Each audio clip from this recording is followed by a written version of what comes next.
All right. Let's just waiting for Instagram.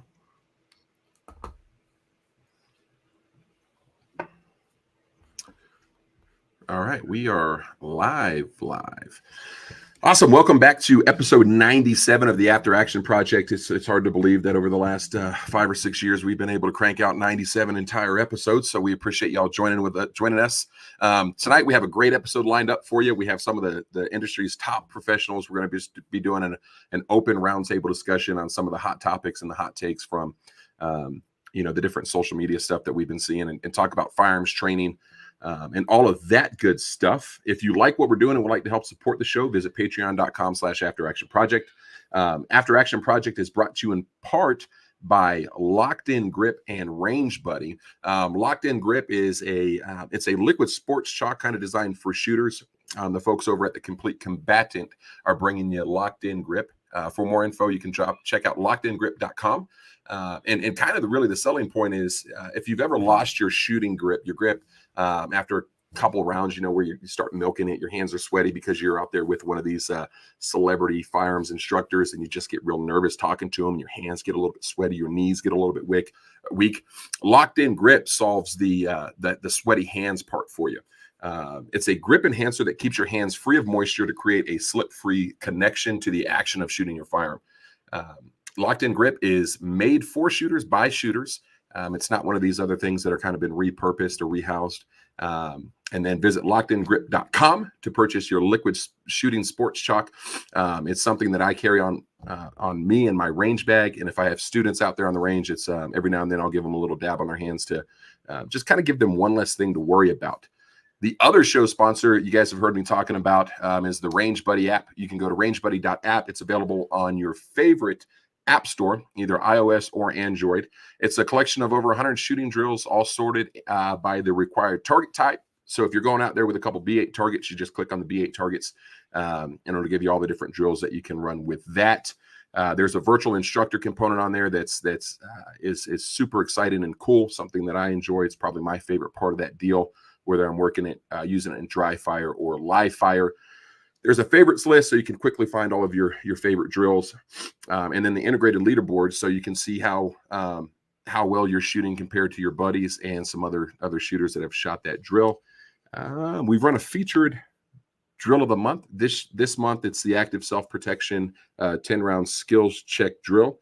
We're going to be doing a giveaway in conjunction with that. So at the end of the month or the beginning of April, we're going to be choosing a random winner based on the leaderboard position. So if you guys want to get in on that, we're going to be doing a free annual subscription to the Active Self-Protection Unlimited app.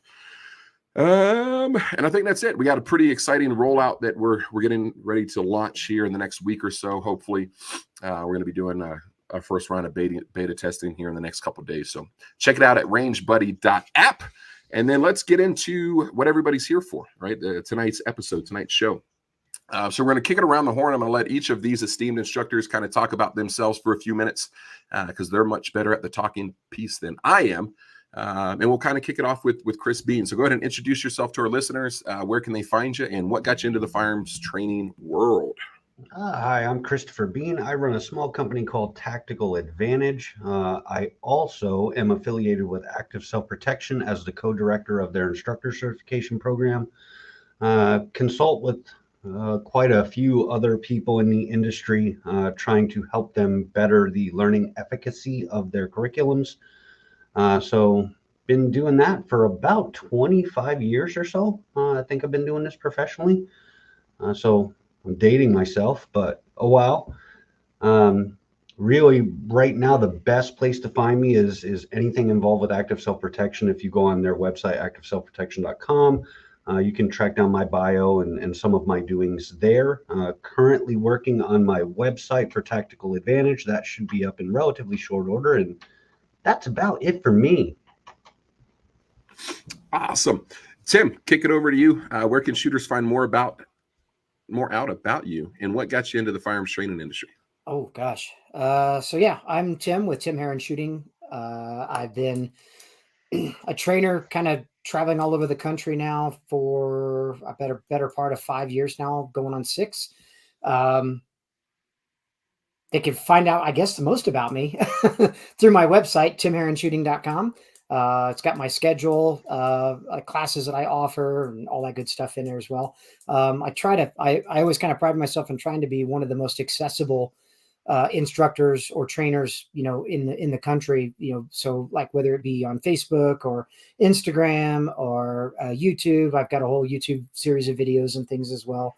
So, but yeah, I primarily teach the performance shooting aspect of things. So neither really delving into the self-defense side, but also trying to eliminate the stigma of being that competition guy. I kind of walk the line between both. I think I do an okay job of that. Awesome. I would agree. Memphis, let's kick it over to you, buddy. Yeah, hey folks. My name is Mikos Beach. I usually go by Memphis Beach online because that's where I'm from. I'm from Memphis, Tennessee. I'm a Marine Corps veteran. I served for 9 years. I'm a competitive shooter. I shoot mostly IDPA and USPSA, and also teach classes up here in Memphis, Tennessee. I teach how to Top Gun Memphis, and I drink coffee, I shoot stuff, and I know things. So let's see. You can find more information and book classes and get some online coaching at memphisbeach.com. And we can also book classes at topgunmemphis.com. I love it. And then last but certainly not least, Dan Brady. Talk to us a little bit about yourself. As Jeremy said, my name's Dan Brady. I work for a company called Apache Solutions out of Yadkinville, North Carolina. You can find us and me at apachenc.com. I've been a cop for a better part of 25 years now.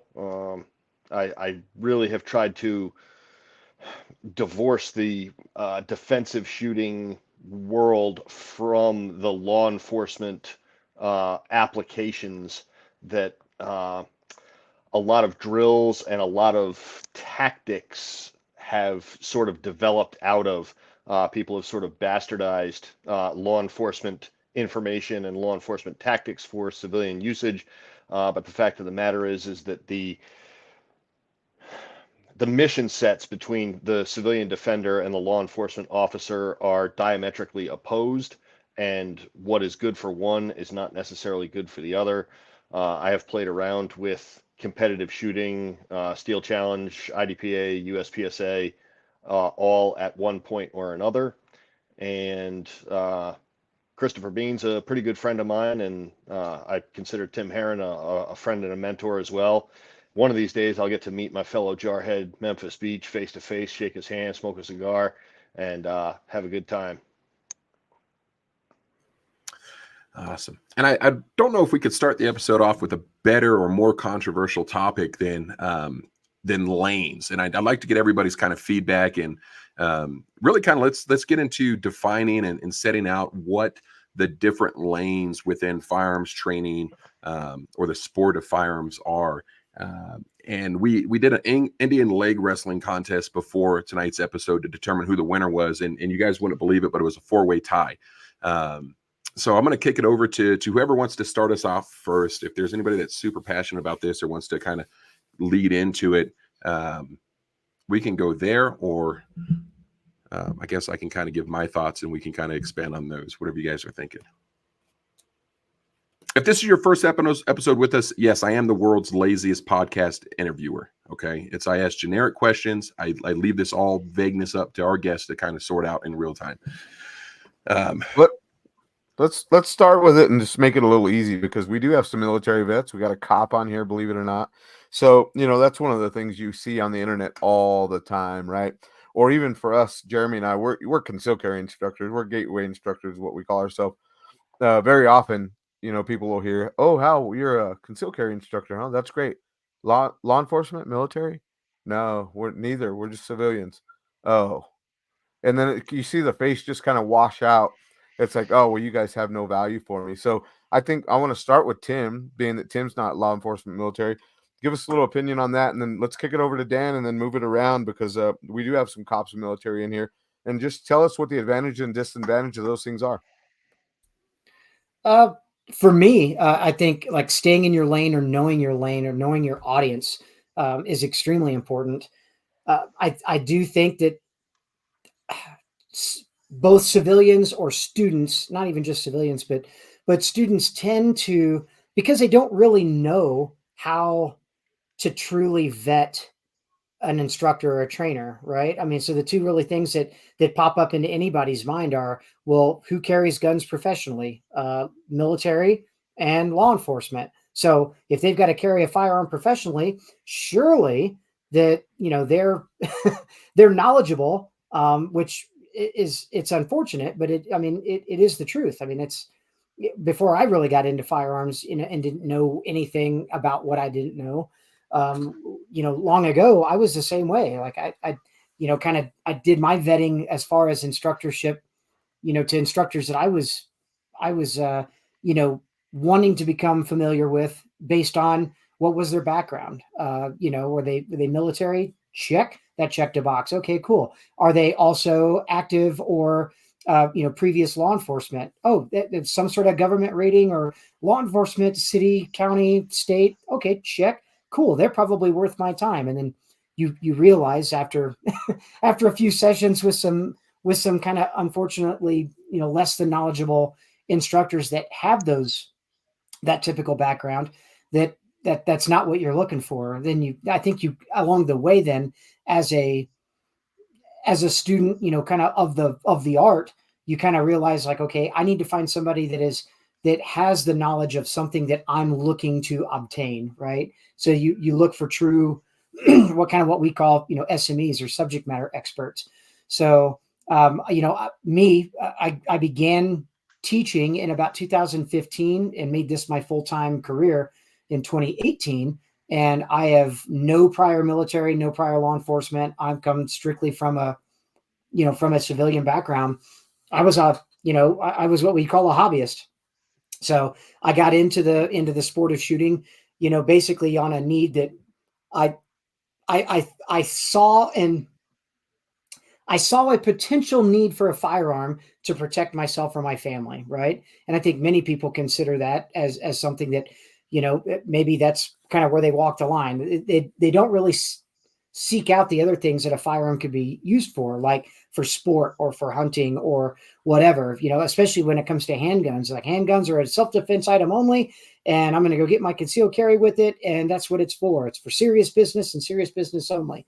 Very, very shortly after, you know, kind of getting into firearms and with pistols, that's when I found USPSA. And for me, coming from a very competitive background prior to that, in autocross and sports car racing, for me, it was like, oh my God, this is like my calling now. Like I get to race other people, but with a pistol. How awesome is this? So, and that's kind of where I really like kind of found my lane. And that's my background. So I'm a 4-division USPSA Grandmaster, a 2-division IDPA Master. You know, I've gotten good enough at this sport to be able to kind of compete at the upper echelon, you know, levels for a number of years now. And that's my lane. You know, I don't teach tactics or self-defense, you know, tactics. I try not to delve into the things that I don't know anything about. So I don't teach night vision stuff. I don't teach carbine stuff. I don't teach shotgun stuff.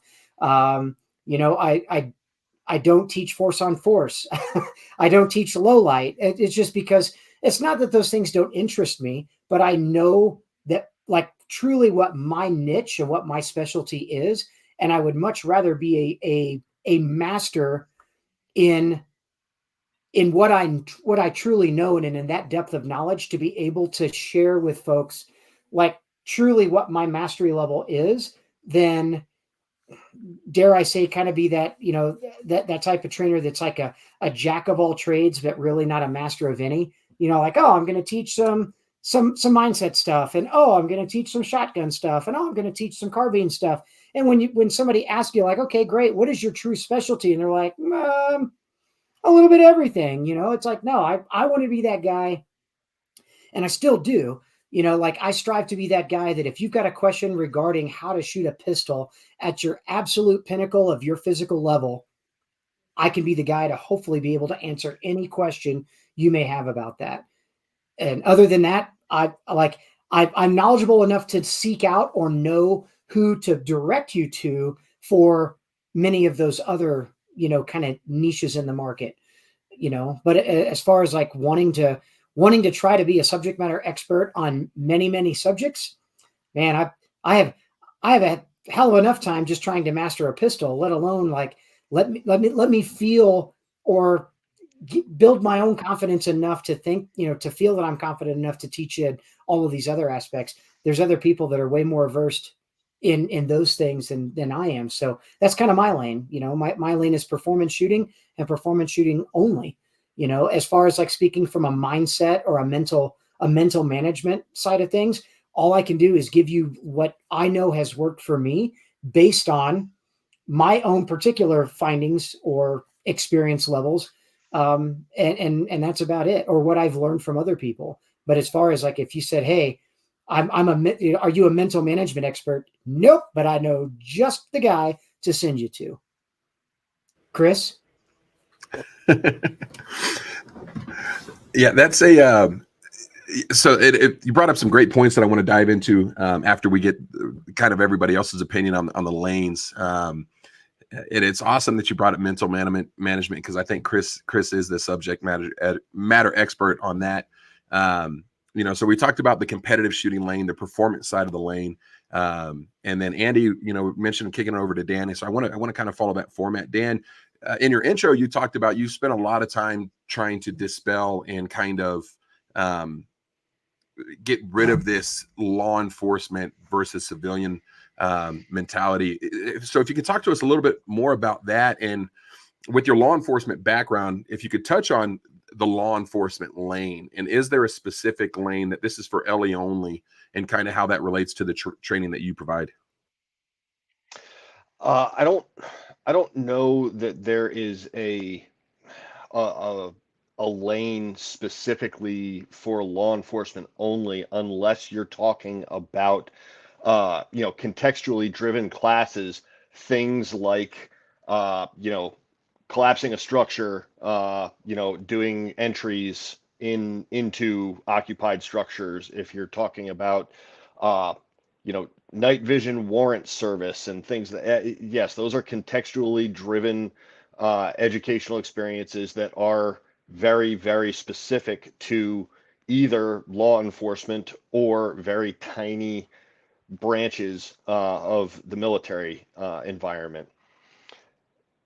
When it comes to defensive applications of shooting, I think Tim, you know, kind of touched on this well, sort of set me up for, you know, the lane conversation.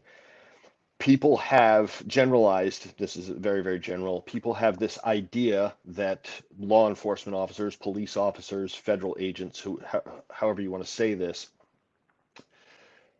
because they carry a gun every day, are gun experts. But the fact of the matter is that very few law enforcement officers are even remotely qualified to teach anything but, you know, this is the end that the bullets come out of. This is the thing that makes the bullets come out. This is the place that you feed the bullets. I mean, it's really that basic. What most people don't understand is that the qualifications that law enforcement officers are subjected to annually, semi-annually, if you're in a high-speed department, quarterly, passing almost any police qualification, law enforcement qualification in America is, are you breathing and can you see past about 10 yards?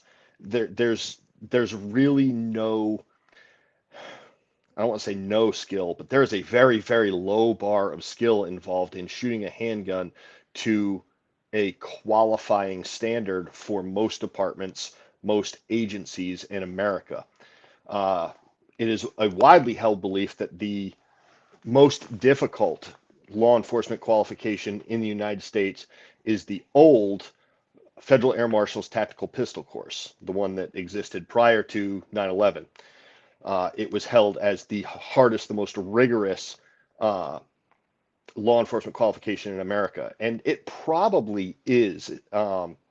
That and the old Bakersfield qualification are probably the hardest to pass on-demand pistol qualifications for policing in America. They And also can't be passed with anybody with an optics pistol. I heard that someplace. That comment or something similar to that comment was stated at some point recently. I believe the exact quote was, "Nobody had done so, not that they could not." But I don't know. I don't have the quote in front of me. Tim's there just laughing his little keister off. Those qualifications aren't that difficult to pass. Whereas if you look from a raw pistol shooting perspective, any of the USPSA classifier stages, any of how many exist, Tim? Do you know how many there are? There's dozens. There are dozens of classifiers. Any of well those, over 90. I'm not for sure how many there are now. I mean, it's close. It's got to be closing in on 100. It's got to be. Yeah. So any of those classifiers, shooting those at above an A class, maybe 1% of police officers in the United States could pass that. Maybe. And anybody can feel free to disagree with my guess, but based on the police competitions I've been involved in, based on the shooting community that I have known over the last couple of decades, there's not too many police officers in America who are going to qualify or classify USPSA A class or above. It's just not going to happen. That is an incredibly high level of technical pistol shooting as compared to the vast majority of police or concealed carriers out there. It just is.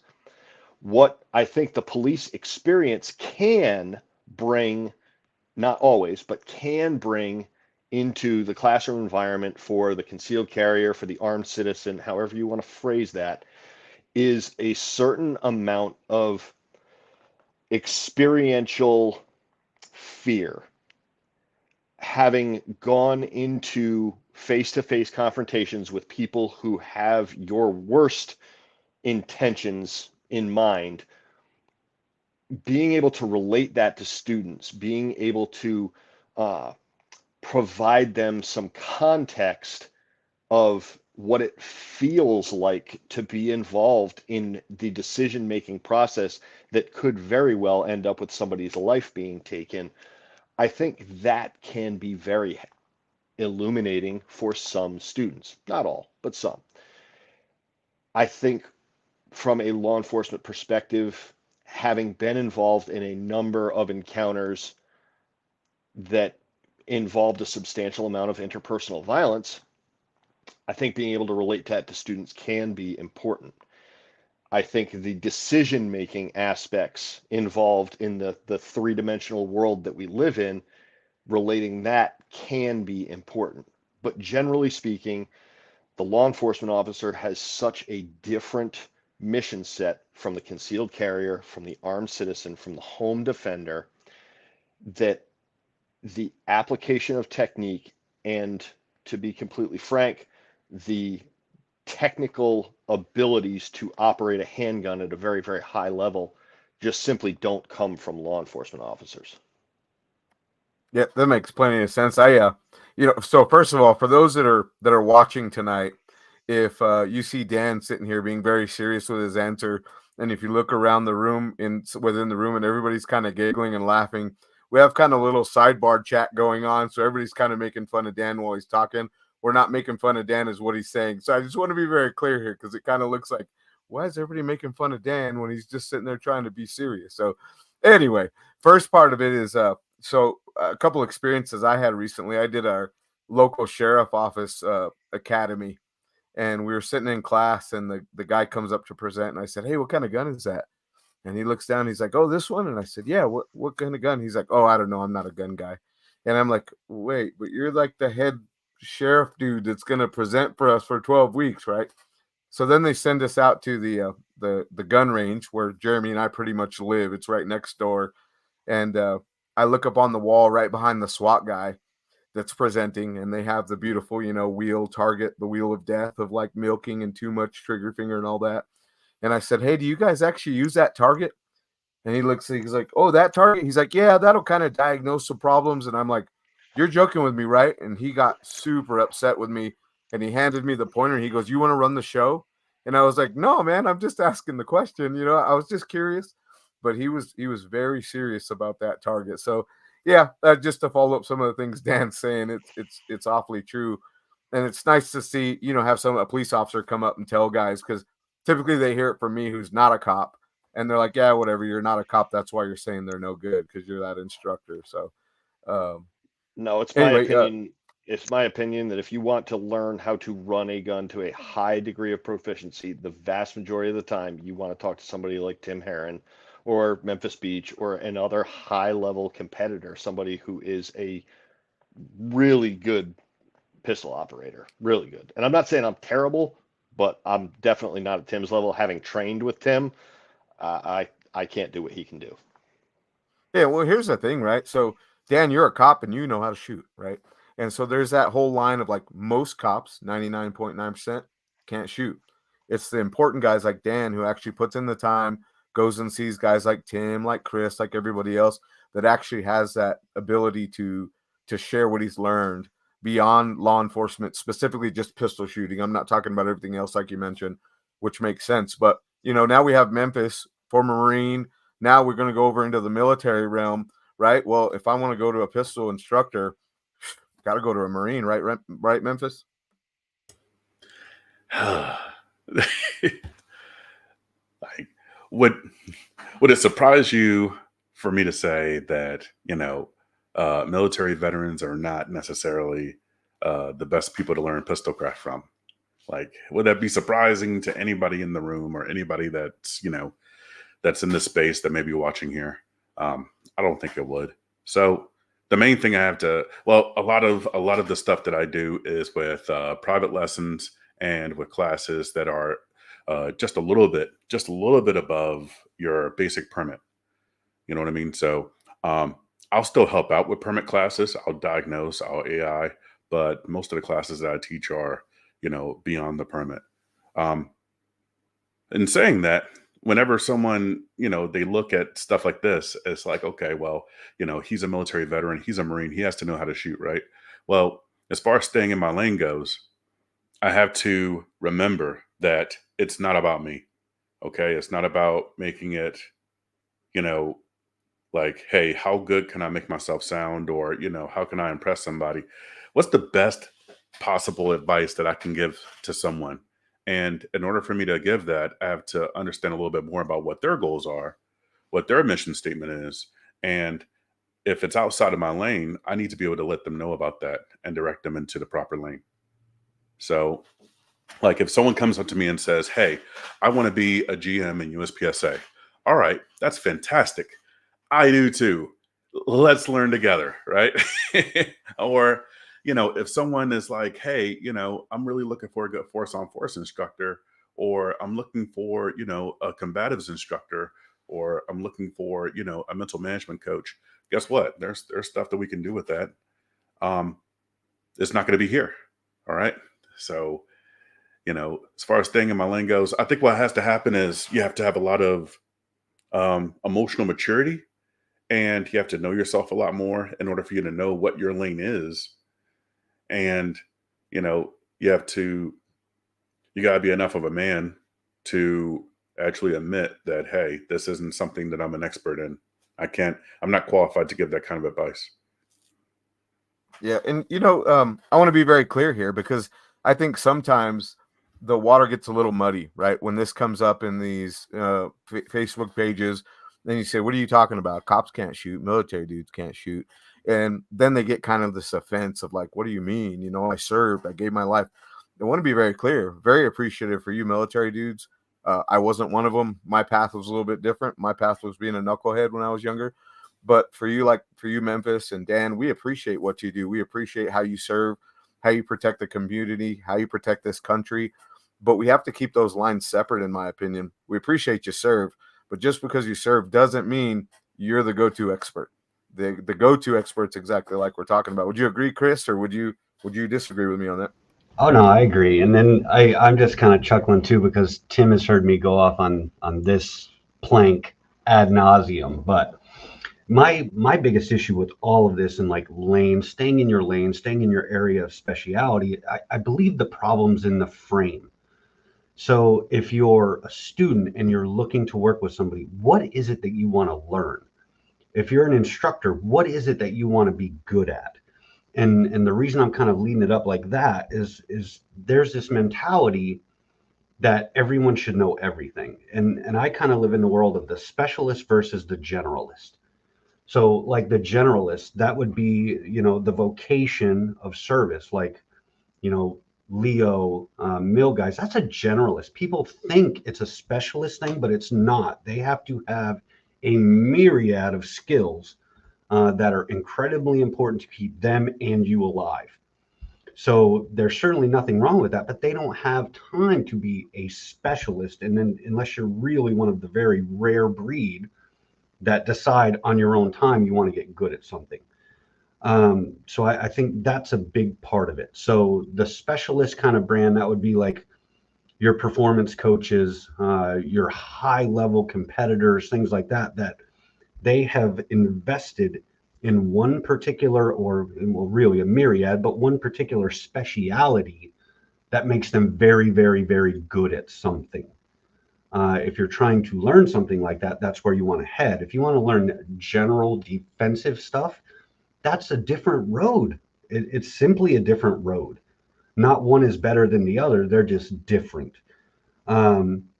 I think what happens that's pretty pervasive in the industry is people just don't want to say, I don't know. If someone comes up and starts talking to me about shotgun, I don't know. And I'm not ashamed to say that. It's just not what I'm good at. And much like Tim said, I will gladly direct those to somebody in my sphere that's better at that than me. If more people did that, it'd be great. There'd be a lot less arguments. It's a nutcracker for people, especially at the instructor level, to say, I don't know, because there's this prevalent feeling that everyone needs to be the best at everything. And it's just not how the world works. I think there's some misnomers out there that people run into where they present as something they're not because they don't have the ability to actually admit that they're not good at something. And I think that's dangerous, especially in the vocation that we've all chosen to kind of work in. If you don't 100% know, you're going to get people hurt one way or the other. And that's where I get pretty serious about this. To get to the specialist level, it takes a significant amount of self-work, a significant amount of exploration, and you cannot have a cursory understanding of the subject and teach that to others and expect a quality result. So the last thing with all of that I'll kind of put out there is, it's like, if you wanted to be an F1 driver, you are not going to go to Joe Bob's tractor trailer driving school to learn how to do that. But if you want to be a truck driver, that's absolutely where you want to go. I think we have to define what one's looking for. That makes sense. I think for me, the stay in your lane, it becomes to be a kind of a hot button issue for me. Because I think there are people out there that they kind of incorrectly interpret when we have a performance shooter, right? Or somebody who's in the performance lane, teaching military or LE guys. And I just kind of want to be like, hey, no, that's not that it doesn't mean that if you have a performance shooting instructor, that they cannot have a conversation with military or LE guys, because part of what the performance shooters do, the quote unquote gamers do, shoot fast and accurately under some pressure, can also be applied to dudes in the military and the LE world. And it's one of these things where I don't know. We've taken we've come great strides in the past decade or so with kind of reshaping and reframing what firearms training is and what a great firearms instructor should be. And we're still holding on to some of these legacy concepts, right? Like the old model used to be, it was .gov and civilian, and those were the only two lanes that there were in the firearms training world. And the civilian trainers absolutely couldn't come over into the .gov world, and the .gov world just kind of stayed out of it. And I think with where we are at now today with the firearms training, the quality of firearms training is that there's a ton of overlap with that stuff, right? It's military guys and LE guys, for me, kind of the civilian dude that I am, the biggest differentiating factor there is tactics driven, right? And it's, as Tim himself said, hey, I'm not teaching tactics. I'll teach you how to shoot fast and accurate all day. That's his wheelhouse. But to discredit everything because a dude hasn't been into a gunfight on the streets, it's like, well, if those are the only dudes that we're training that we're going to go out and see quality instruction from, it's probably not going to be they're a military dude or a LE guy. There are a ton of civilian defenders out there that have been in gunfight, and they probably couldn't tell you what the heck they did right, what the heck they did wrong, and luck played a good part in what they were doing. So when we're talking about staying in our lanes, I think where we're at today, there's a lot more crossover, as there should be, just because it's shooting guns, right? Like outside of the tactics world of things, it's shooting guns, right? It's not incredibly difficult. And if you want to level up your performance, you probably should go train with a dude that does that. If you want to work on your mental management game, right? Like that's a huge component of it, both in the civilian side, like the self-defender side of things, and the performance shooting side of the deal. And then wanted to follow up on another, so kind of in the same vein as the staying in the lanes, who's the audience out there for firearms instructors, and are we creating an echo chamber? And kind of what I want to dig into on that is, it was one of those things where, take it easy, Tim. Appreciate you jumping on with us, bud. It's one of those things where, Memphis has said, would anybody be surprised to hear that a military dude isn't the expert on the handgun? And it's do we forget some of that conversation? And it's something that I challenge Andy on with our students. And it's like, hey, our students are not the same students that are training with Tim Herron or Dan Brady or Chris Bean, right? Like there's a vast level of skill and knowledge between that happening. So are we doing ourselves a disservice by speaking about this in such a manner where we expect everybody to have a higher baseline understanding and knowledge of what we do than they might actually have? So Dan, I want to kick that over to you. So Memphis asked the question, and you just reiterated it. Would anybody be surprised that the military dude is not the highest end shooter? Yeah, the military dude would be surprised. The number of young Marines, I live right next door to a Marine base. I work on a Marine base.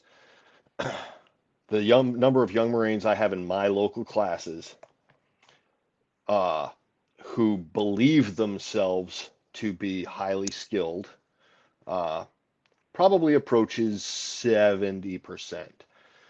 And when they are faced with something simple, a simple test that everybody in the shooting world has done many times, something like the test, a 10-10-10 drill, and I say, you have 10 seconds to do this, and you have to score an 80 or better, right? So keeping it inside the 8 ring in 10 seconds, I believe everybody on this particular podcast right now could do that probably close to with their eyes closed, as long as they were lined up with the target.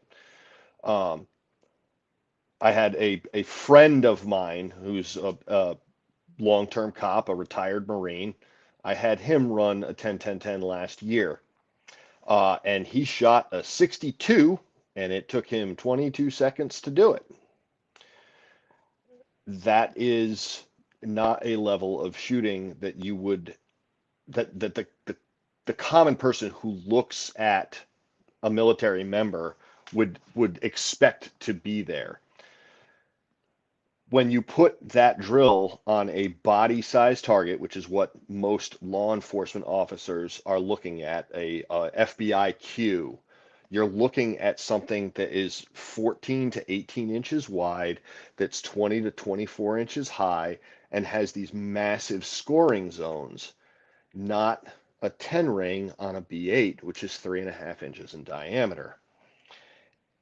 And people come under this impression in military service and law enforcement that anywhere in here, anywhere on here is a valid hit. It is a combat effective hit.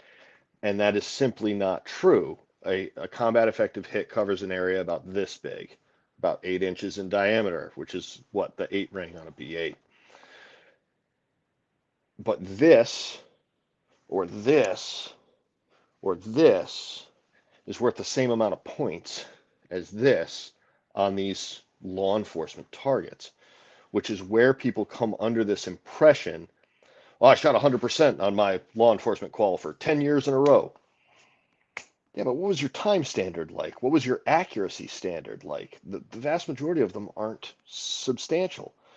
And after a career doing this, if you stay within that field, within that lane of just law enforcement and law enforcement qualification, you believe that you're actually an expert because you shot 100 for 15 years in a row. You actually have this belief that you're an expert. And I have these conversations online all the time with retired police officers who are NRA instructors or USCCA instructors, and that's their first sort of departure from their qualification. And that they are the most surprised when they have somebody who has been in the performance shooting world who now wants to have an instructor qualification, so they go to an NRA or USCCA, but they're already an A-class USPSA shooter, and they shoot a qual group this big, with a couple of magazines. They're blown away that that sort of shooting is even possible. So the problem boils down to the fact that in these professional industries, law enforcement and military, the standard to be deemed competent is so low that if you shoot a 90, 95, or 100, and you are looked at as an expert for years on end, you begin to believe it yourself. That's the basic problem with that. So I'll step off my soapbox now. That's a great point. Had a great question kind of posed to me.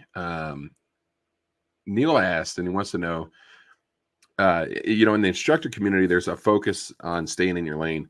At what point does it become acceptable for an instructor to expand their scope in their lane? And then what markers are you guys looking for before you say, hey, yeah, this guy, that's also within their wheelhouse. That's also their lane. Memphis, I want to kick that up to you first, put you in the hot seat. Yeah, sure. So, like, when would I expect? When would I expand my lane? Man,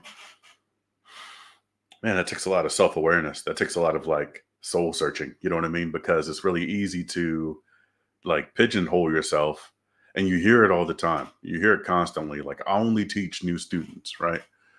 Like, instructors will tell themselves that they only teach new students, so all they need to be proficient with is, the state qualification for their CCW, or all I teach is law enforcement, so all I need to be proficient with is the law enforcement standard. It takes a lot of self-awareness, and it takes a lot of passion in order for you to really kind of continue being an eternal student, a perpetual student. Let's see. So when do you expand your lane? When I deem that it's better for my students and for my clients to do so. Like, if there's like an actual benefit for my clients, I'm gonna do that. Like, I'm gonna throw in a shameless plug for the active self-protection instructor certification, right? I'm gonna throw in a shameless plug for the Range Master instructor certification. I'll even throw in a shameless plug for, like some of these other certifications that actually make you a better teacher and a better diagnostician and a better coach. You know what I mean? Like I'm really, really amped for Deliberate Coaching by Brian Hill of The Complete Combatant. Why? Because I think that there's a benefit to my clients for me to be a better diagnostician. So there's a huge client there. I can't call myself Memphis Beach Coaching and not be a good coach. That just does not make any sense. So, but yeah, that would be my answer for that. You just got to know yourself well enough to know where your knowledge gaps are. That's a great answer. I don't know if Chris and Dan are going to be able to top that. I want to kick it over to Chris, give him the opportunity to kind of expand on that. And that's a hugely valid point. And again, over the last couple of years, and not Rangemaster, right? Excluding Rangemaster, they've been around doing the instructor development piece for a while. And Chris, you're intimately connected with the ASP instructor development program over there. So we're starting to see this focus turn to, hey, let's make instructors as good as they can be, as great as they can be in their current lane. And there's also an avenue for kind of expanding their lane and bringing on some additional skills that they're able to provide their students. So Chris, let's get your expansion on those things. Yeah, I'd love to touch on that, but can I circle back to the question you had really quick before when we were talking about like the level of your students and what that kind of means? Absolutely. And this kind of leads into that, but I think the important thing to remember, if you as an instructor, if your class success is dependent on the aptitude of your students, you're probably doing something wrong.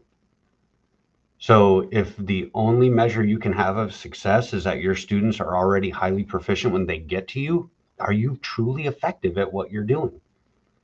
You should be able to kind of work with anyone to get a positive result. Now that result may differ, but you should be able to work with anyone and get a positive result. So that was something I really wanted to frame, because that's important, because I think a lot of people, they bring in clientele and their clientele's performance is the metric in which they base their success as a coach on. And I think one has to be careful of that and think through that very, very carefully.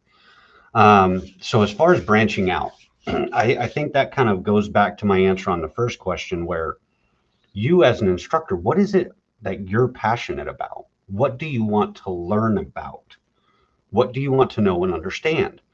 So I'm not part of the camp that says, well, if you've never been in defensive shooting, you can't teach defensive handgun. I think that's horse pucky. Sorry, hot take. The concepts are relatively universal, things like that. However, you should be a student of the craft. I think that's important. So if you're not passionate about what you're trying to pass on to your clientele, how do you expect them to be passionate about learning it? So I think people, as they get good at something, they understand their delivery techniques, things like that. Certainly look into other things to augment your offerings. Certainly. But make sure you understand it before you put it out. Pressure test it. Find a group of friends and people that you can talk through those things with, and have people poke holes in it. So when it's time to deliver that to somebody, that this may be the only time that they talk to somebody in a professional capacity. It literally may be the only time. Give them the best information possible. That's like my take on that. Sorry, I don't compromise. No, hallelujah for that, man. It was, I've told the story, I think, once before on the podcast years ago. When I first started getting into instructing, there was an owner of a local gun store that I naively looked up to, and I sought his approval. So I was talking to him, hey, going to start doing concealed carry stuff. This is kind of some of the stuff that I was going to lay out. And one of the things that I was adamant about was doing holster work in the class. And I remember he was like, no, don't do that. Then you won't be able to charge them for an extra class. And my mindset at the time and to this day is like, this is the only class that they are going to take. And if they go out and they receive additional training that later on, hallelujah, great. That's awesome. But we're coming into this with the understanding that for the vast majority of our students, this is going to be the only firearms course that they take, and it is on us to give them the skill, at least the bare minimum skills they need to do the thing with their defensive handgun. It's concealed carry, right? Part of that deal is you might have to get the damn gun out of the holster and into the fight. And how dare us withhold that from these folks that have entrusted us to give them the skills and the knowledge that they need with regards to concealed carry. So it's one of the, again, that's horse cocky, right? It's like, hey man, this is, it can't all be about money. And if it was all about money, and I think that's why the folks on this panel are regarded as highly as they are, because it's not the development and the devotion that you guys have to what you do is far above and beyond that, right? Like you don't need the amount of classes and the personal development and the time that you guys spend developing who you are as instructors. It's quite frankly not necessary. Right? Like you don't need to do that to run the business, right? There are plenty of guys out there making good money without doing that. And it's because you have that intrinsic motivation that you want to be better for yourself and for your students, that you're continuing to kind of expand on what you're offering and how you offer it, right? It's one of those things where, and I don't know if it's just because I've been blind to it, but for me, it's one of the more exciting parts about the time that we are in with regards to the firearms training industry. At no point in history have we had the opportunity as students to train with the level of people that we can train with. And we're in this kind of not phasing out period, but Ernest Langdon is going to retire. And I don't know if that's public knowledge. I saw it publicly on Facebook, so I don't feel terrible about sharing that, right? At some point, Tom Givens is going to retire. Masad Ayoub's going to retire. We've lost great firearms instructors, right? In the past few years, where a portion of their knowledge and their experience is gone. So the fact that we have you guys and others like you kind of devoting yourself to that craft is awesome. So let me get off my soapbox. I know, Dan, you haven't had a chance to chime in on how, at what point do we, the collective we as a firearms training industry, accept that somebody can now teach in this additional lane? And what markers are you looking for to kind of give your, like, oh yeah, I would go to that dude to train with him for that thing? When my peers when my peers are mentors who are already SMEs in that particular lane, tell me, yeah, you've got a solid handle on this. Chris alluded to this with his comment of having people pressure test your stuff, right? So Apache developed a instructor enrichment curriculum recently. Well, I mean, we started a couple of years ago, but we rolled it out fairly recently.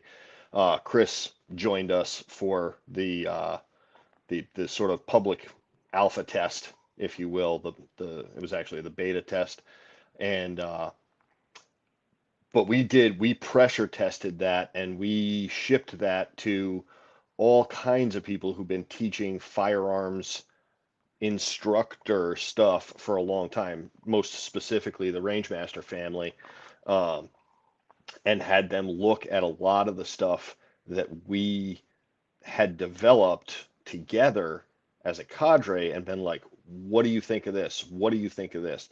How about this? And we had them sit there and be like, try to poke holes in this, try to poke holes in this. Does this hold up under pressure?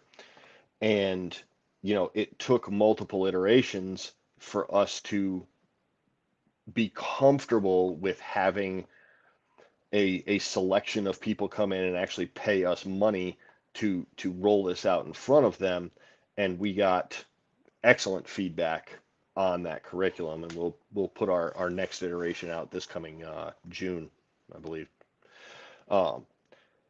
Like any curriculum, it should constantly be in development. It should constantly be evolving. Just because I teach one particular handgun class several times over several years doesn't mean that that class is the same as it was the first time I taught it. There's a consistent evolution that takes place, and that should keep up with new information as it becomes. Oh, there's an awareness of it. There is a prevalence of it, and that's one of the greatest things that the Active Self Protection podcast has done, or YouTube channel has done, is really inform the firearms carrying public what is actually taking place during defensive encounters in huge numbers that gives us statistical relevance. So when can we expand our lanes? When our peers and mentors tell us that we have enough of a mastery of the subject to take people's money and feel as if we are doing those students credit, because it's the students that matter. Memphis says that a lot, so I give him that credit. Man, that's a great segue into, I guess, a comment that Catherine made. I was fortunate enough to find one great instructor and watch who they talked about as being good or who they took classes from, and it served them well. And I think at the student level, that's an absolutely critical thing to understand. And I don't know at what point that kind of clicked with me. And I think it was through this podcast, because Andy and we would talk about instructors that we wanted to have on. And it started out as a big list, and then very narrow list. And it was like, all right, cool. We have 2 episodes left because these are the only 2 dudes that I think are, you know what I mean? And then I was like, oh, I'm an idiot because these 2 dudes are starting to talk about these folks. And it kind of grew now to where it's a really good size of like the number of great instructors that are available to students. It's from my seat, my perspective, is it's somewhat surprising. And that's after having gone through and I'm seeing, okay, hey man, there's a lot of this stuff that is just certificate mills at the concealed carry level. And then it was like, well, who's out here teaching this? Well, now I have to wait until some guy comes to Albuquerque, New Mexico, and hope that they're legitimate. And now it's like, no, man, there are a ton of great instructors out there. And it's a conversation that Chris Bean and I had after one of the podcasts when we were talking about the aspect, right? It's like, do you guys even have a market for folks that are seeking that level of instructor development? And he's like, yeah, man, it's actually pretty, it's not unbelievable, but it was heartwarming to hear that kind of perspective on it. And then, so I guess where I want to take that question is that it's a little bit of a segue off to it. Let me make sure. Kinetic, I know you're asking a ton of great questions in the comment section, but I'm not going to butcher your name, but we have a comment about there, a question about wanting to get the everyday person. So we'll get to that kind of topic. But before we segue out to that, I want to talk about how I was going to ask how critical is the student's first instructor, but I want to kind of tweak that to really get your perspective, because at some point, and correct me if I'm wrong, but at some point during your firearms training journey, you connected with an instructor that instilled inside of you some part of that level to seek out the best instructor. And I would say, how critical is it for some of the new instructors to find the right mentor to kind of not latch onto, but to kind of learn from and develop? And that's whether having a personal relationship or just kind of watching them from afar. Let me add to that real quick before you call on somebody. I want to add, instead of find that one mentor or that instructor, I think we need to add a little S to the end of that.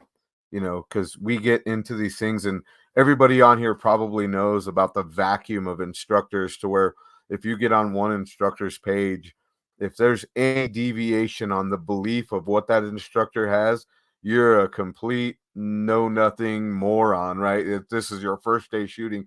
So I want to add to that. I think it's instructors in the beginning. For my road, I've taken quite a few instructor training courses and stuff like that. And then, of course, Tim lives in my backyard, so it's easy for me to have him as my mentor.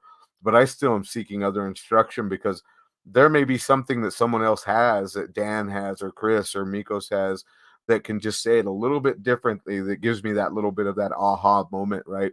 That I can take that and tweak it into along with my mentor and bring it to him as well. So a little bit about that. Sorry, Jeremy, I interrupted. No, that's great, man. I think that kind of feeds into the question well. Chris, let's put you in the hot seat first on that. How critical is it for instructors to find a good role model? I think it's incredibly important. And I think it's something that's severely lacking in the instructorship circles, where it's been for a long time, where it's islands, right? Where people's ego leads first. So they don't want to seek betterment. They don't want to, talk through ideas. Oh, someone's going to steal my stuff or something like that. And it's detrimental to the craft. So I'll just kind of personalize it for me. Like I said earlier in my intro, I've been doing this, a quarter century, a long time. Probably 15 of those years, I was completely static, no better than I was when I started. And then I ran into a gentleman named Gabe White. And that's kind of the first person to me that showed you could unequivocally be yourself. Because here's like a tidbit for instructors out there. Students do not buy your information. They buy you. Soon as you understand that, it's a different game. Soon as you start being yourself and providing things, not what you learned in a book, not what you learned in some class, but your interpretation of that. That's how you get outreach. That's how you start building reputation. That's how things start getting better for you. But that initial interaction I had with Gabe changed the way I looked at instructorship. Because if I know most everyone here on the panel knows Gabe in some way, shape, or form, or has trained with him, he's a unique individual, but he's also incredibly good at what he does. And that kind of got me on a kick of, one, starting to try and get better myself, two, trying to really starting to own what I do. Like when I teach or when I have conversations like this, sorry, folks, this is me. It's not a mask. Like, these are the same conversations I have with my friend group, my peer group. So that started me on a road of trying to establish and find a peer group that I can really talk about the hardships of instructorship, talk about the insecurity feelings of instructorship, the imposter stuff, and you start working that out, and that's how you level up in a significant way. So honestly, I wish more people were open to that, where, there's groups on Facebook that I've entered into that I just couldn't stay in, because anytime, as someone that tries to help instructors be better, I go and make comments that are 100% not attacking or anything like that, just simply querying why someone thinks the way they think. And it's an immediate attack and immediate argument. And that tells me, I hate to say it like this, but someone's insecure with their abilities. And that's sad, because I think as the instructor circles have grown, and the prevalent people that are coming up now, they're not looking to burn you down. They're looking to help you be better, because I think we all have the same end goal, and that's to keep people alive. If that is not your end goal, if it's to protect your intellectual property, you're in the wrong business, bro. You are. Is there any IP in firearms training anymore? I mean, People think there is, but like the IP, like that went away in like 1934. Awesome. Dan or Memphis, do you guys have any additional thoughts on that topic? They hate it when I go first. Stealing thunder over there. No, it's it's one of those things. As an instructor, as a student, that's what I seek out, right? It's who are these other instructors training with, and who are these other instructors bringing on as their AIs, right? Like we're seeing AJ Zito, coming into his own right over the last few years. And then, so now it's like, hey, this guy recommends this instructor or brings this instructor out, puts his name on him. And it's like, well, who's Chris training with, or who does Chris recommend?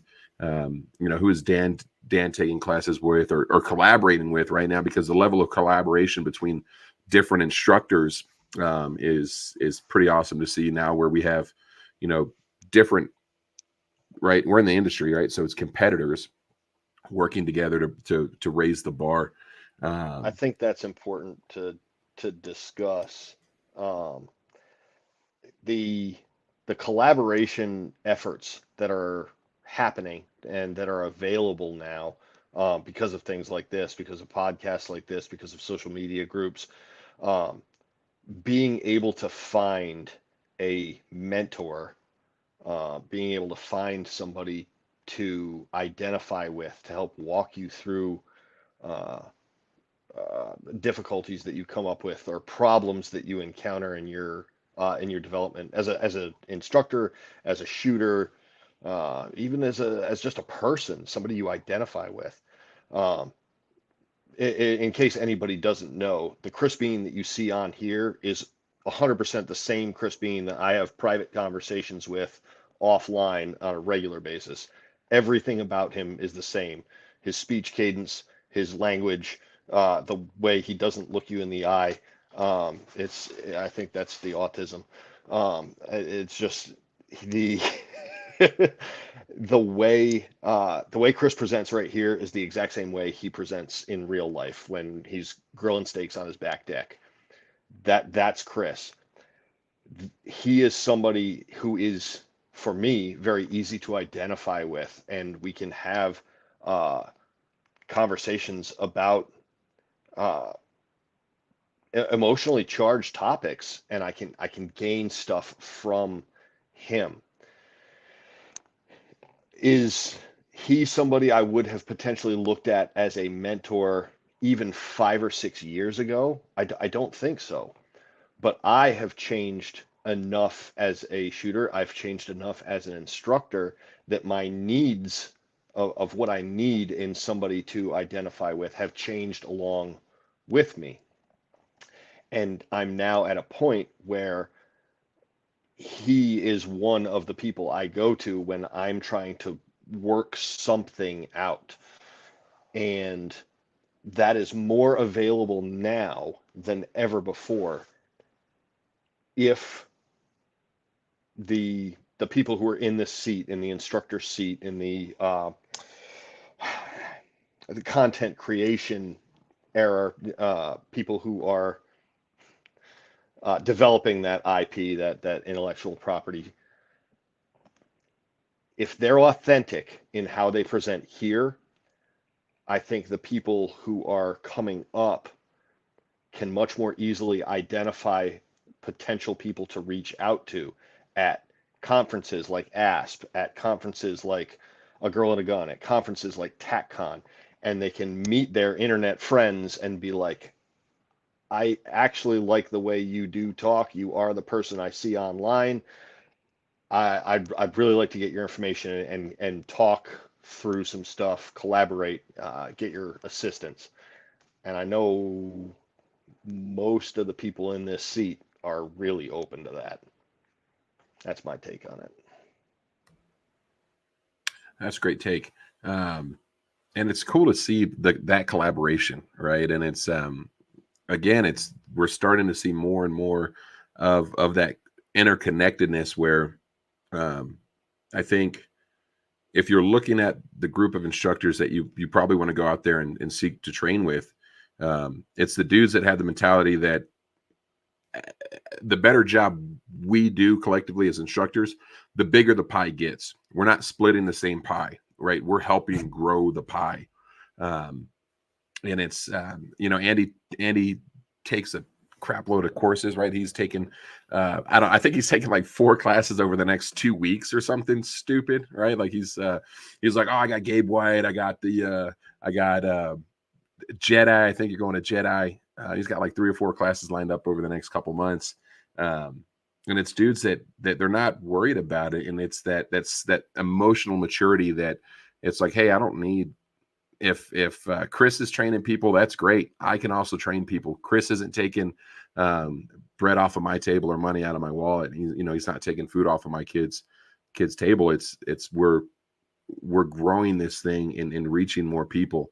I want to get caught up with a couple questions that we have before we move into the next kind of deal. And I don't know if this is Bella Memphis. I don't know. She was commenting. I have a question about overcoming barriers and gaining students.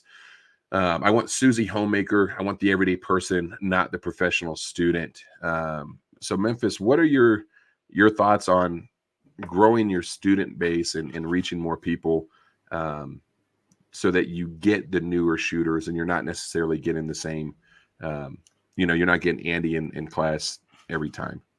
Yeah, absolutely. Yeah. Oh, no, I'm still a new shooter. Hold on. I'm still a new shooter. I need to be in that class. Just saying. Okay.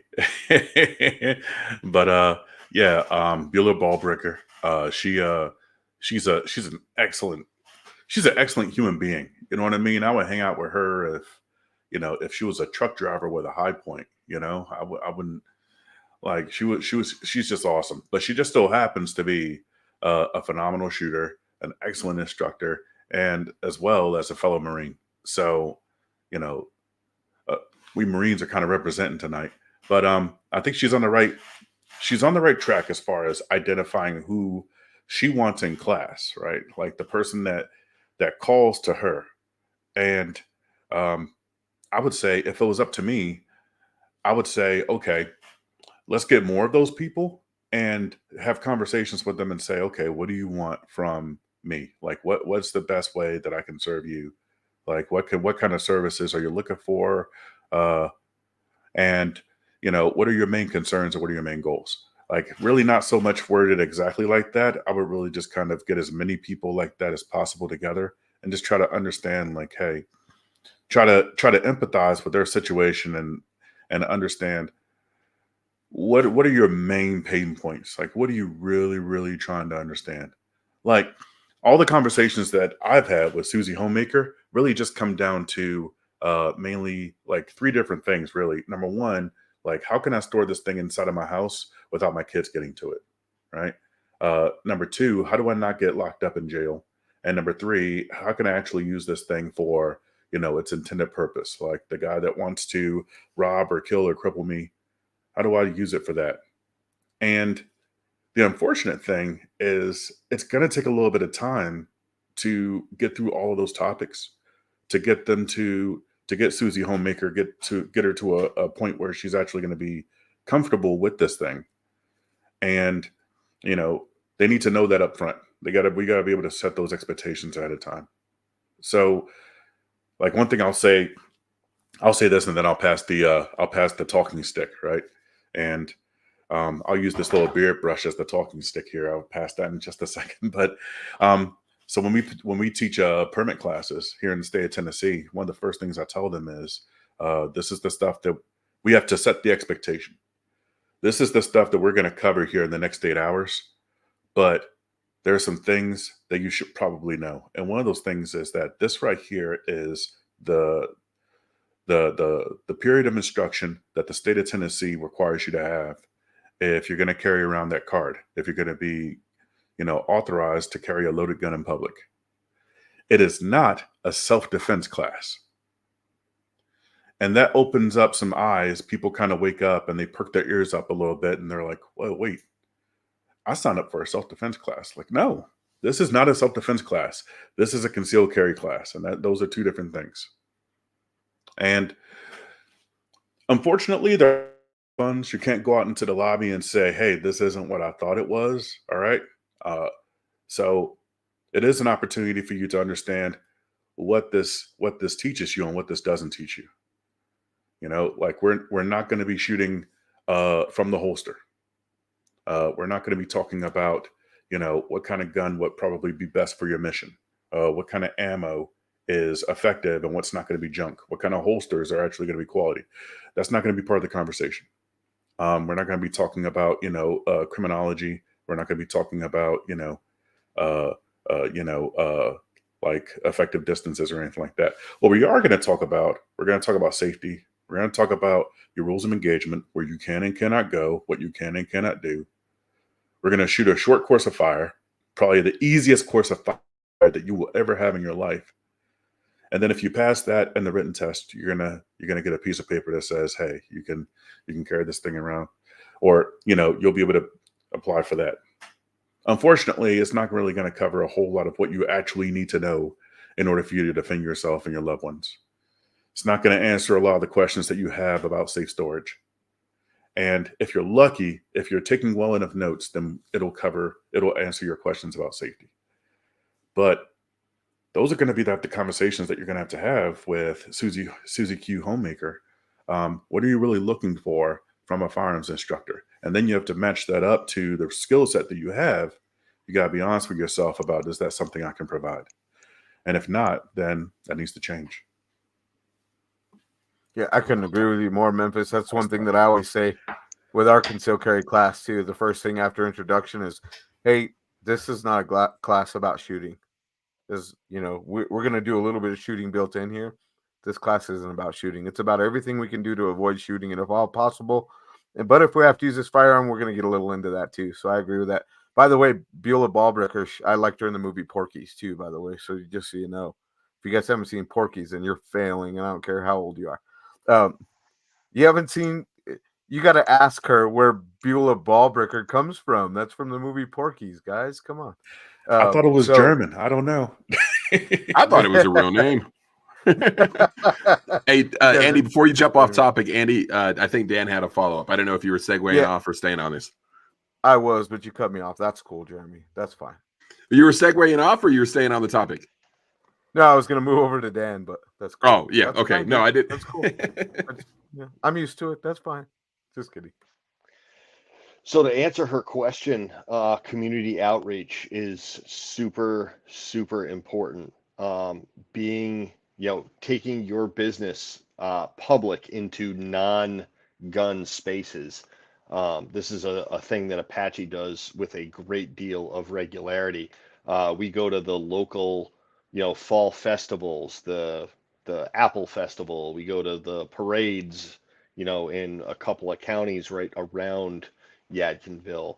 That the entire purpose of the organization, A Girl and a Gun, is community outreach to people who might not necessarily be focused on guns. Like they have this thing in their home or are thinking about having this thing in their home, but they don't necessarily know where to go. And the gun space may look intimidating from the outside, but that's what that organization is there for. So putting stuff out into your local community in spaces that you might not think about advertising, putting a table out there at your local, Veterans Day parade or Memorial Day parade or whatever it happens to be, and just be open and be friendly and greeting everybody and not looking like a psychopath. You probably don't want me standing at your booth. That community outreach is super, super important. Go to non-gun spaces and fly your flag. That's where you're going to get the Susie Homemaker. That's where you're going to get the non-continuous professional student. You're going to get the gun curious to steal what David Yamani's word, gun curious. So that's my input on her question. And I've got some on this one too, guys, if you don't mind. So this kind of, I'm going to date myself again. I don't know if anyone's old enough to remember, but this is like one of those, how do I get a job without a car? How do I get a car without a job kind of PSA things, right? How do you find your target clientele? And what I try and tell people all the time is reputation, reputation, reputation. Especially if you're trying to get that entry or gateway student. And I'm going to frame it specifically with the question, how she said, like Susie Homemaker. First thing that I think no one really does that they should, and I guess I never really preface it, but I come from a business background. I would almost bet you money if you went out and said, hey, has anyone struggling with finding clientele ever written an engagement plan, like wrote it down, what it is they want to do. I've yet to find anyone that's done that, maybe one or two people. But like just some ideas of things, if you're looking for like that target female market, your chamber of commerce, local women's groups, church groups, the PTA, domestic support groups, Facebook, find any kind of groups that are local to your community with that target clientele in it. Here's the key. Don't go out trying to sell your product. It screams of desperation and no one will want to come to you. Go trying to help people.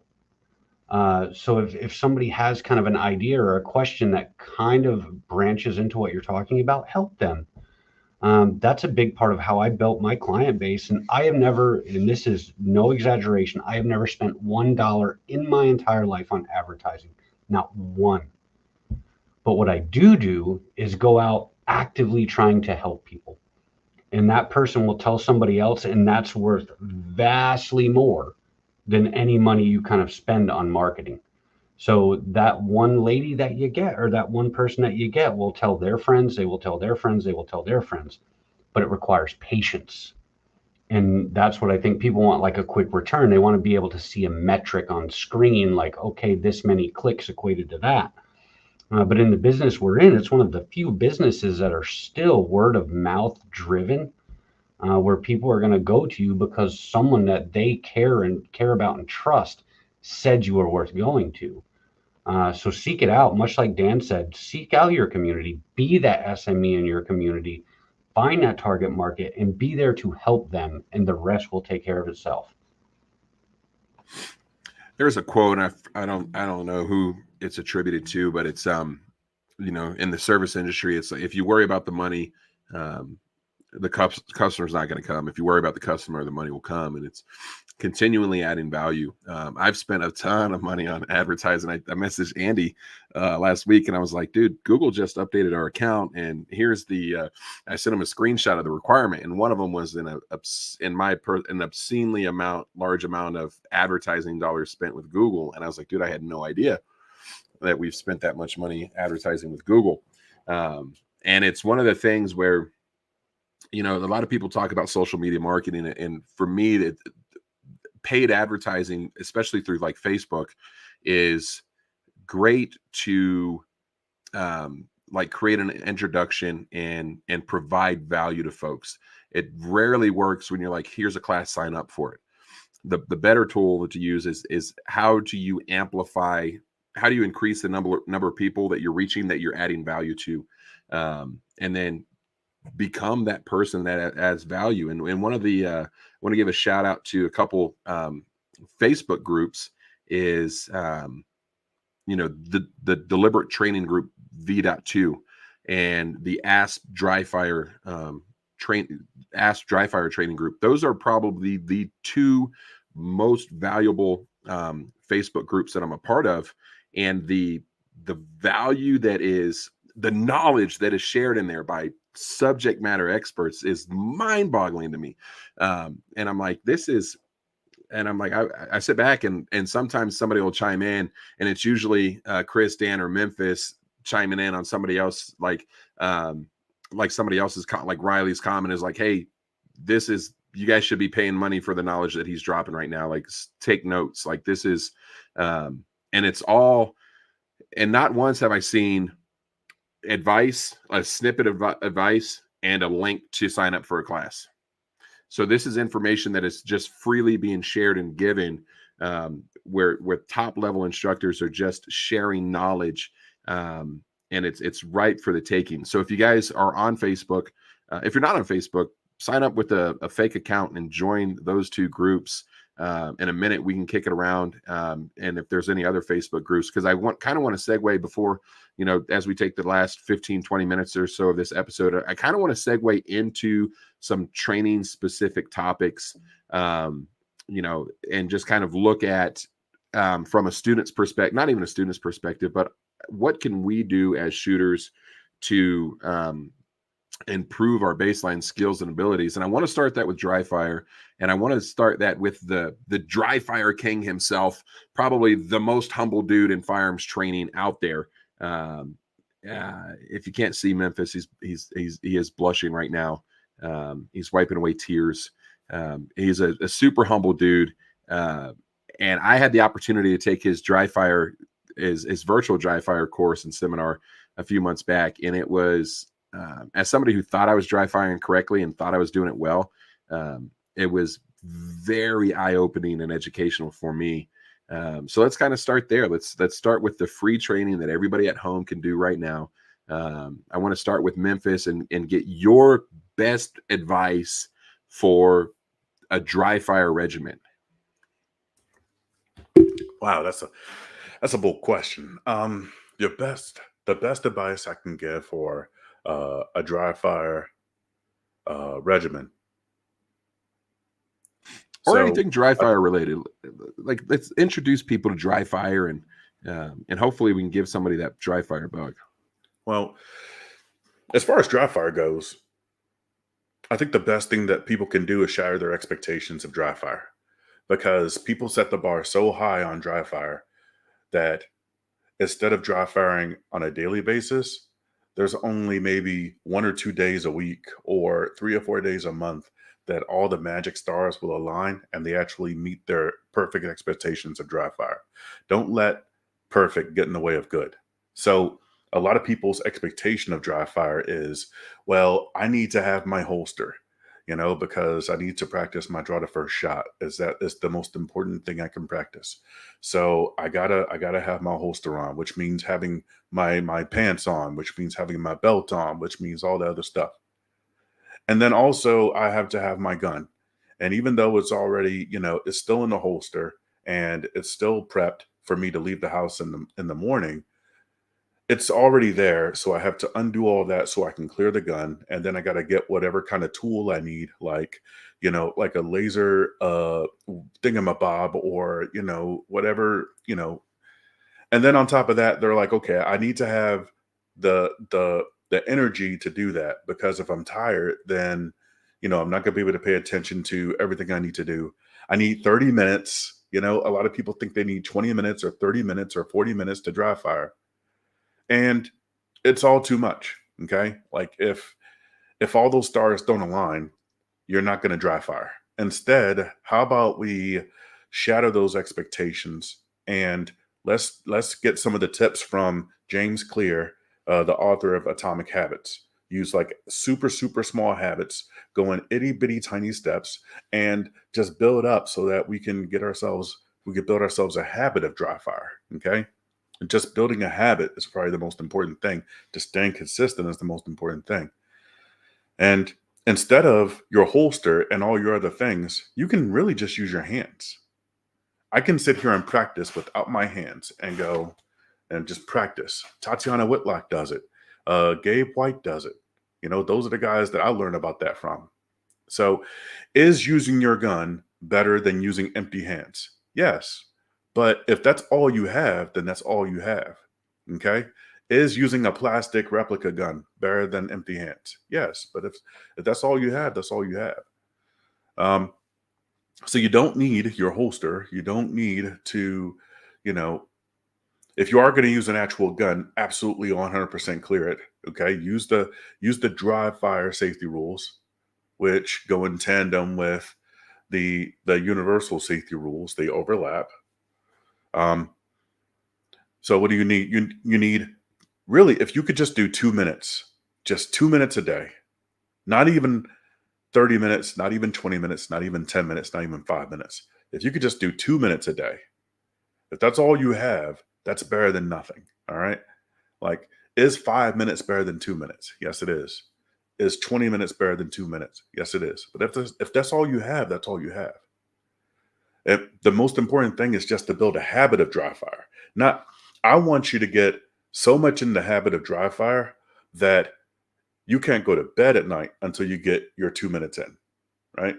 Like, I wanted to get to a point where, it's almost like brushing your teeth or taking a shower. It just doesn't feel right until I get my dry fire in. And that's where we're going to actually start to build upon, that consistency, that's the main thing that a lot of people are really missing. That's probably the most important thing. other than just, your basic dry fire safety rules. Like that's something that the industry really needs to standardize a little bit more. And I'm trying really hard to do all that.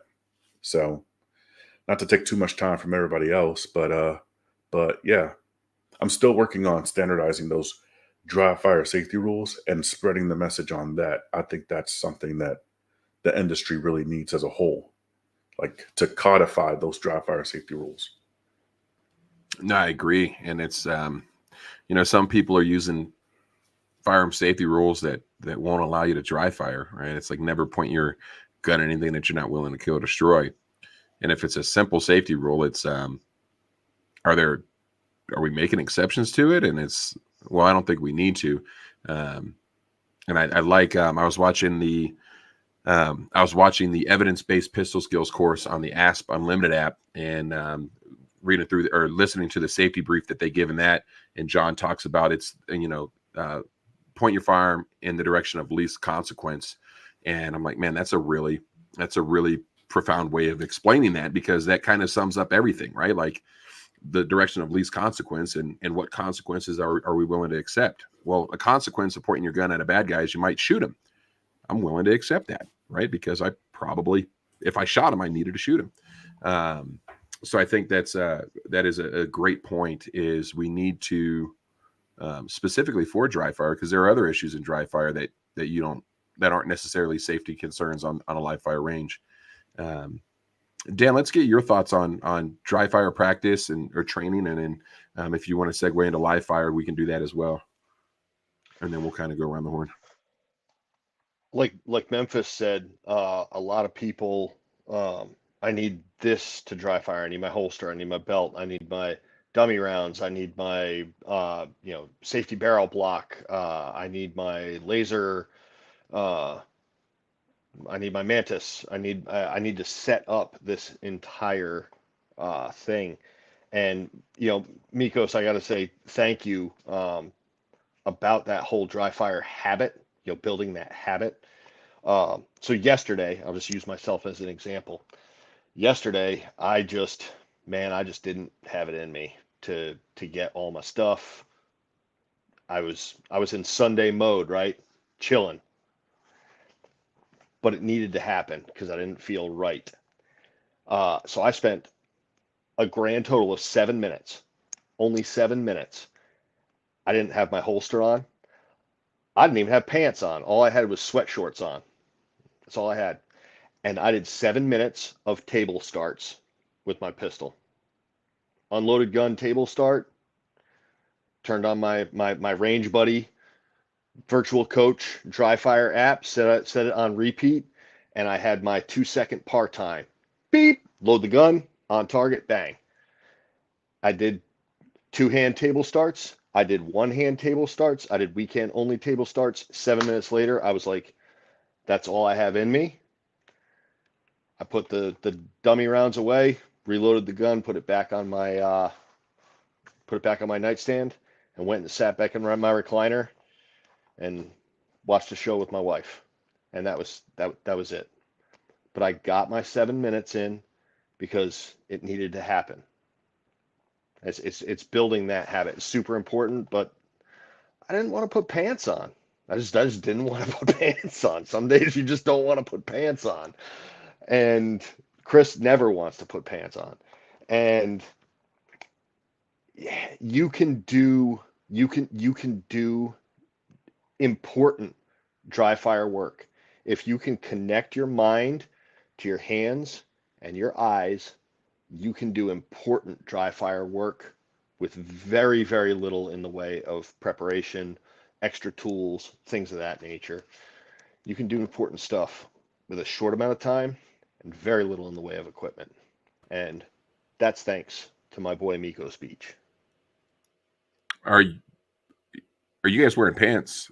Those were optional, I thought, for this evening. So no comment. Okay. All right. So I'm the only one. Cool. Good deal. Chris, let's get your thoughts on dry fire training. So, and I'm going to kind of frame this dry live however you want to apply it. But I think the biggest hurdle and the thing I would like to give advice on the most to people is please, please, please, for the love of God, please stop comparing yourself to others. Like Roosevelt has a quote, it's kind of unknown, but like the thief of joy is comparison, or comparison is the thief of joy. And what inevitably happens is we're like subject to a barrage of highlight reels. If you're on social media at all, you're only seeing the best of what people can do. And what that does to people over time, especially if you're at the novice or intermediate level, people just don't want to try because they can't do that. And what I think doesn't happen enough is every single one of us, anyone with any modicum of skill, started in the same exact place.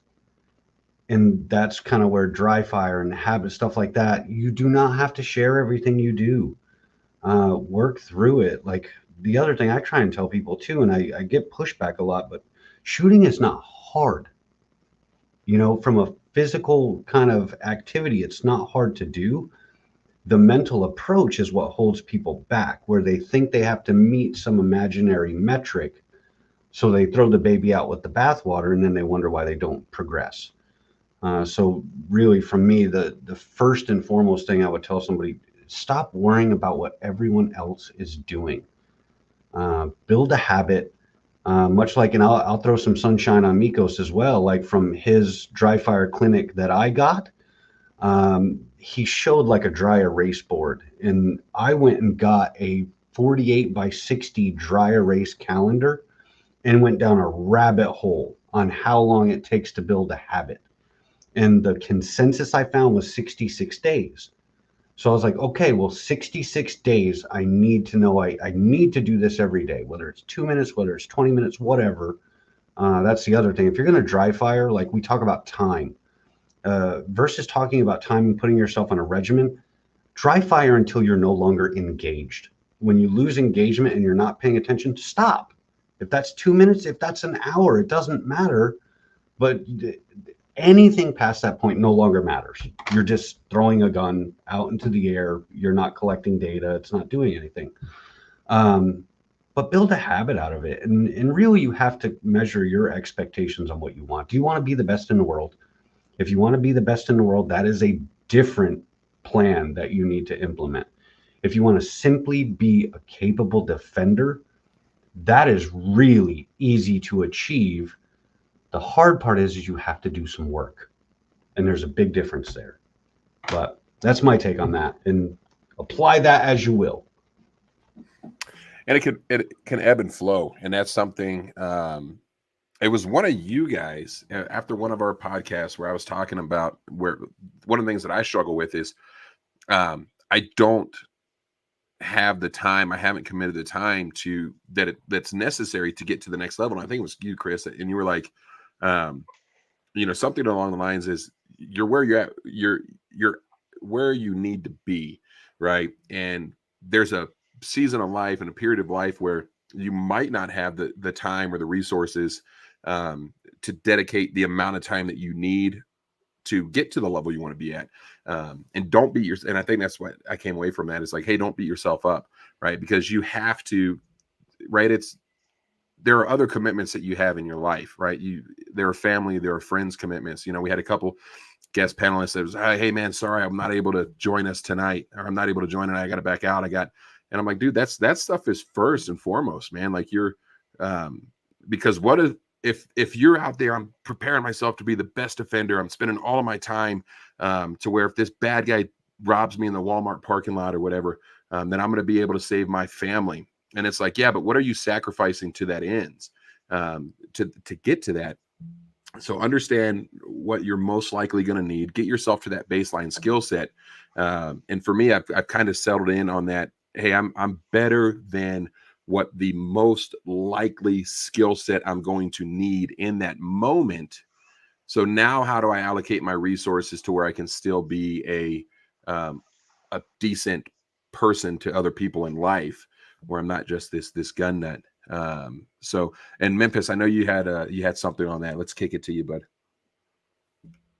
Yeah, I'm finding that out right now with a 1-year-old in the house, and I'm quickly running out of time to do a lot of the things I enjoy. I'm going to be really quick, and then I'll pass the buck. I said earlier that, one of my goals is to be a GM in USPSA, to be a grandmaster. Yes, that is a goal of mine, and I'm working every day towards that goal. I'm quickly becoming a grandmaster. That is something that I am becoming. I am not willing to sacrifice my marriage for that. I'm not willing to sacrifice the relationship with my son, with my family. I'm not willing to do that. And if it means that I'm a good father and a good husband, but I never make grandmaster, I'm okay with that. I'm okay with that. That's all I want to say. Yeah, AJ Zito said in one of a class with Tim Herron, and I'll kick it over to Dan because I see he has something there. But AJ Zito said, "You deserve what you work on," and I wrote that down. And I actually always look at it because it's like you don't work on it, you don't dry fire, you don't deserve to get to a GM, or you don't deserve to get a sub 1 second draw, or whatever your goal is. Right? If you don't work on it, you don't deserve it. That's what it comes down to. So that's something that always hit me really well. You may not deserve, I'm not going to say you don't deserve a good marriage. You don't deserve a relationship with your kids, but you work on it. Yeah, absolutely. In order for me to be married, well, we've been married 5 years. I've been with my wife over 20 years. You know how we got there? We worked on it. Now we deserve each other, and we've done really well, right? And that's what it comes down to. So with the dry fire thing, I think one more thing to just point out real quick, and I'll pass to Dan, is consistency, and that's where I'm gonna hit myself. As I mentioned, I'm going to a Jedi class, or Jeremy mentioned it, right? So what am I doing now? Oh, I got to dry fire every day. I got to work on my draw. I got to do this. I should have been doing this months ago, but this year's been some change things. I got a new grill and other things, this and that, whatever. But really, consistency is key. So I wanted to go for that black belt patch, but the thing is I haven't really worked on my dry fire. I haven't worked on what I need to work on, and I'm gonna try. But I really deserve what I get when I go there, right? Doesn't mean I'm not going to learn. Doesn't mean I'm not going to try. Doesn't mean I'm going to work hard. But really, consistency is key to dry fire too, because it's everything else. You lose it. You don't use it. You lose it. We have that whole saying of like we're going to result to our lowest standard of training if we ever need it. So we have to have that consistency. Dan? Something Chris said, and I just said it in the chat here, so I would remind myself. The highlight reels of social media and showing this incredibly high bar that exists. Poster failures. I've kind of focused on that myself recently. The 52 week, 52 cards in the deck thing. I've been very consistent with that, 10 weeks in a row. But yeah, I had two weeks where I dropped around. Oh well, I'm not gonna post that because it's not indicative of what I know I'm capable of. I know what I'm capable of, but I think it's important to show the folks out there who haven't attained, yeah, cold, I can step out there and I can do it in 3 seconds, or I can do it in 2.75 seconds, or whatever it happens to be. It's important that you maintain some level of relatability to the folks who are out there trying to get there. Maintaining this appearance of perfection or appearance of infallibility is disingenuous. It's ego driven, and I'll be honest, I don't like it. It bothers me when I see this not posting, maybe not failures, but this is what I'm going for. I did not meet that, right? I think showing the work, you always got told when you were in elementary school, at least this generation of people did, you got to show your work on your math homework. You can't just write the answer in. You got to show your work. I think we all need to get in the habit of showing our work. And, you know, I'll just speak for myself.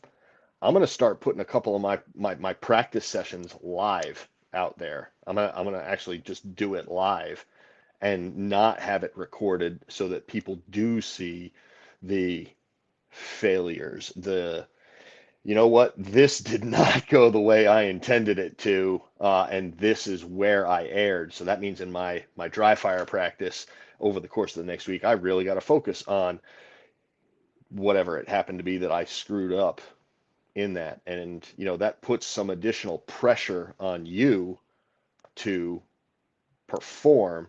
You know, that kind of goes into the mental management thing that Chris Bean is the master of where is your head at while you're under that sort of pressure. But yeah, I just kind of wanted to touch on the idea of, for folks in our space, posting your failures and not trying to maintain some air of infallibility. Yeah, that's I think we need to normalize that. And I love that idea, is because if we don't, because it's so easy to see everybody, the perfect run and the attaboys in there.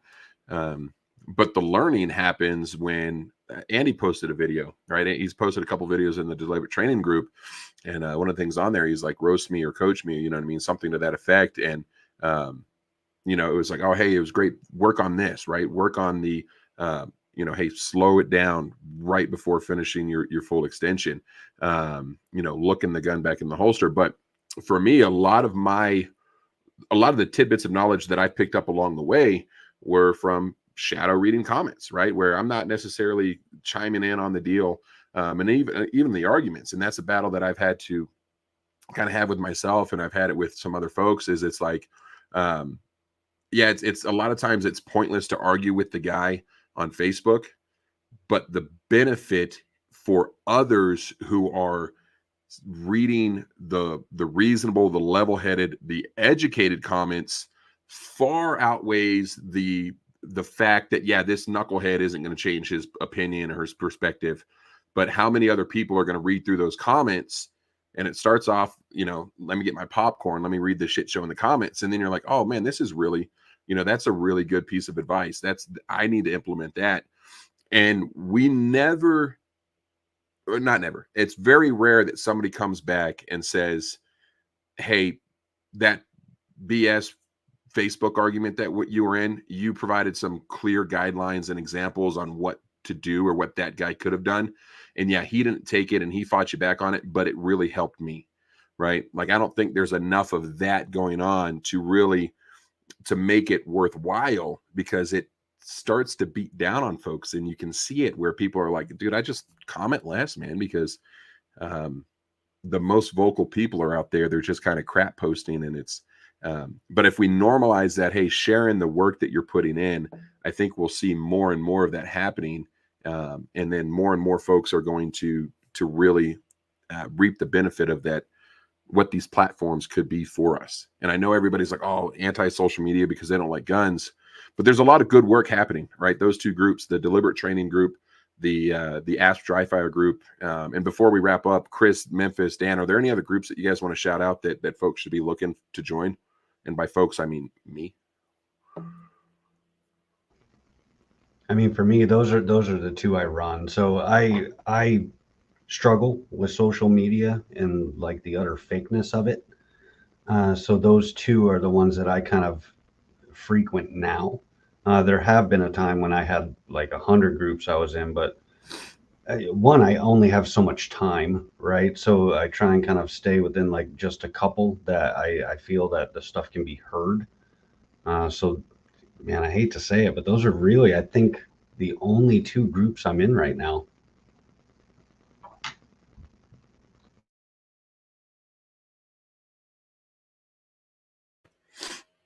Yeah, there's and it's cool because a lot of these instructors, a lot of these well-respected folks, they're devoting their time to these groups. And I get personal sometimes because I'm like, man, you're going to run somebody off. Somebody's going to be like, hey, I don't have time for this anymore. And thankfully, a lot of those folks that are providing the valuable content are sticking around and they're staying engaged. And that's a testament to you guys that are running that group, because it's obviously still worth it to a lot of those folks that are providing the great information. So we've been here close to 2 hours now. I know a couple of you folks are an hour ahead of us. So I definitely want to give you guys the rest of the evening back. We really, truly appreciate you jumping on here and sharing the insight and the knowledge. We're gonna come back next week. We're gonna do another roundtable discussion. I think this one went very well, and we're gonna kind of pick it up from where we left off today. So we'll talk about regimenting and training and practice and how to find a good coach and all of that good stuff. So it's gonna be another great couple hours next Monday. Before we jump off, any final thoughts? Is there anything that again, the laziest podcaster in the history of podcasting, I'm going to ask you, our guests, what I should have asked you, right? So is there anything that we should have talked about that we hadn't touched on that you want to get in before we wrap up tonight? All right, good deal. Well, Andy, you have any final thoughts for our folks? As always, thank you guys for coming on. We all have busy lives. Chris was just mentioning he's got to work in about 4 hours, poor baby. But it's a great having you guys all on. It's a great conversation. I'm looking forward to next Monday so we can continue this process and answer a lot of these questions. And I think there's times where some of these things that are going to come up in the future, and I'm just going to be like, here's a link, watch this show, because here's a lot of great answers that typically back and forth about these things that never get resolved. So thanks, guys. I appreciate it. It was awesome.